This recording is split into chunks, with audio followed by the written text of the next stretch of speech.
gas chromatography system. It's from Agilent. The model number is 68. The cannabis industry, this instrument is very popular because we can do several types of testing.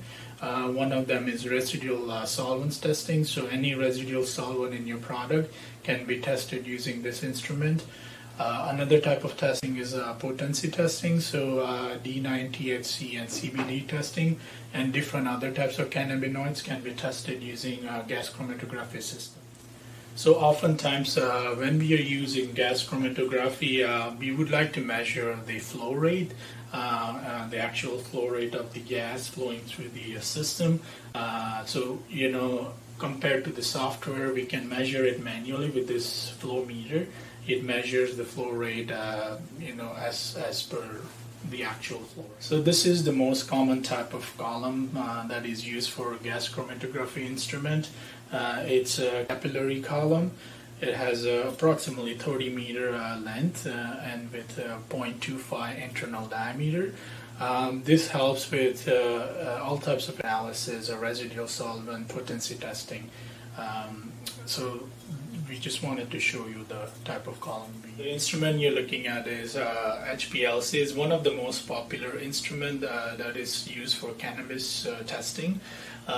You can actually test 16 types of different cannabinoids. So we have some methods that could test that.